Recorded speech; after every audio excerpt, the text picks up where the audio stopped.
Quand j'enseignais l'examen psychologique de l'enfant et de l'adolescent à Paris-Descartes, j'enseigne plus, hein, j'ai pris ma retraite l'an passé. Je posais souvent cette question à mes étudiants. Je leur disais, et si on apprenait à un enfant les bonnes réponses qu'il faut donner au test, est-ce que cet enfant deviendrait plus intelligent? Qu'en pensez-vous? Alors évidemment, je m'empressais de leur déconseiller fortement de le faire, hein, pour les raisons qu'on sait, mais la boutade me paraît quand même intéressante parce qu'elle pose des questions que je crois fondamentales. Une première question, celle de l'éducation ou de la rééducation des fonctions cognitives déficientes, comme les appelle Feuerstein, ce qui pose la question que vous avez évoquée tout à l'heure, du devenir d'un bilan psychologique. À quoi sert de stigmatiser des déficits si on ne propose rien en termes de suivi ultérieur, hein, on fait des dossiers, on remplit des placards avec des dossiers, et après? Première chose. Deuxième chose, celle que vous venez d'évoquer, de la transférabilité des acquis. C'est-à-dire, est-ce que les choses qui sont acquises dans un domaine peuvent se transférer dans un autre, c'est-à-dire généraliser, c'est-à-dire finalement apprendre à être intelligent, c'est-à-dire utiliser ailleurs ce qu'on a appris dans un premier temps.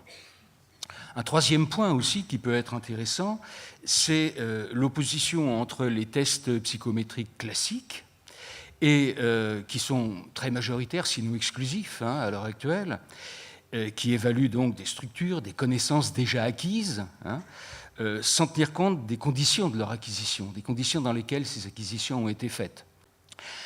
Une quatrième question qui se posait derrière ma boutade, c'est celle de la prise en charge.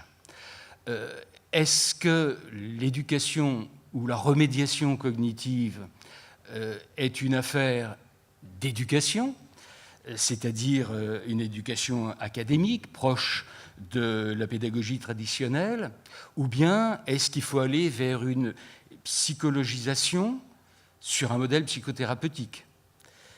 Par rapport aux plus grandes théories sur le fonctionnement cognitif, sur l'intelligence, on a des chercheurs, des praticiens qui ont tenté de bâtir des techniques d'apprentissage cognitif qui s'y rapportent. On pourrait dire qu'il y a autant d'approches d'éducation cognitive que de théories sur l'intelligence, peut-être, hein. En fait, les tests sont généralement construits à partir de théories qui définissent des opérations mentales qui sont évaluées par les tests, et les méthodes de remédiation en sont généralement le prolongement. Si le test révèle un déficit sur l'une de ces opérations mentales ou sur une série d'opérations mentales, lui-même déficient à cause d'une structure logique qui est défectueuse, alors le remède consistera à rééduquer, à apprendre les mécanismes logiques qui paraissent insuffisants.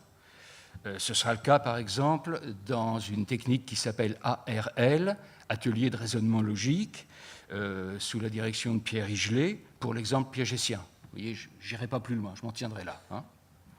Feuerstein, alors vous avez cité tout à l'heure Reuven Feuerstein, et dans sa foulée d'autres auteurs, tels que Carl Heywood aux États-Unis, Pierre Audi au Canada, Burden, enfin bon, un certain nombre d'auteurs qui suivent Feuerstein et qui se réfèrent à un ensemble théorique, la théorie de l'apprentissage médiatisé, construite à la fois à partir des apports de Jean Piaget, de Vygotsky, de Brunner, et de l'intelligence artificielle et de beaucoup encore d'autres techniques, d'autres approches. L'approche de Feuerstein repose sur une double analyse.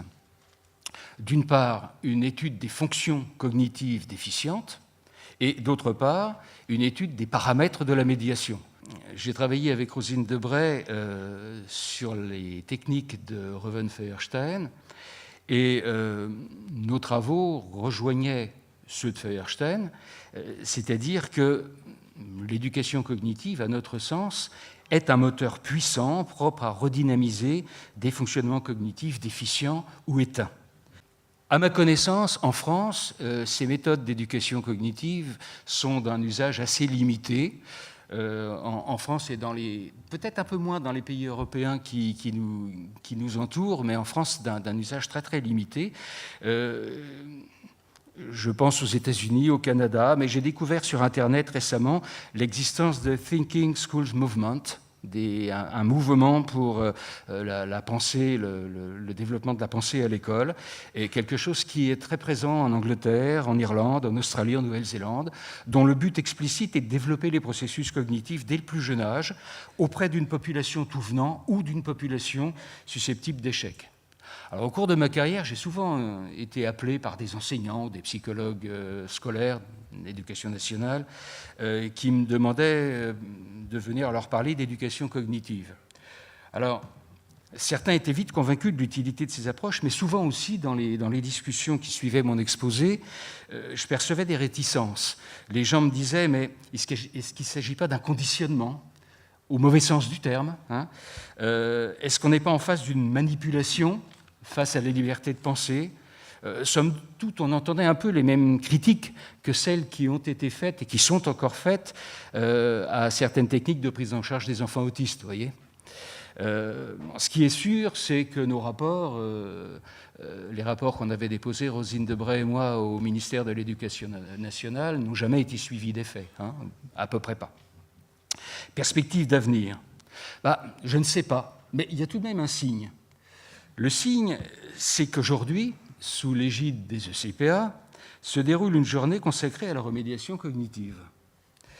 Il y a 10 ans, quand j'avais rencontré Mireille Simon, qui dirigeait cette maison à l'époque, pour lui proposer l'édition de mon DDCP, mon développement des contenants de pensée, j'avais reçu un accueil certes cordial, Mireille Simon est quelqu'un de très affable, mais en même temps très mitigé. Mireille Simon m'avait dit « Les ECPA sont une maison d'édition de tests, pas de méthode de rééducation ». J'avais été obligé de mettre un peu le pied dans la porte quand même, hein, pour arriver à me faire entendre en argumentant évidemment sur ce qui se faisait déjà largement aux États-Unis. Alors vous voyez, 10 ans après, non seulement les ECPA organisent une journée, mais la maison d'édition publie plusieurs techniques, dont celles dont il a été question tout à l'heure et qui vont suivre ensuite mon propos. Alors mon optimisme me pousse à y voir un signe. La remédiation cognitive a certainement encore de beaux jours devant elle, et on ne peut que s'en réjouir parce que je suis tout à fait convaincu de ses effets très positifs auprès des enfants et des adultes en difficulté pour penser, qu'il s'agisse du tout venant de la population ou des différentes pathologies de l'attention, de la mémoire et plus généralement des processus de pensée.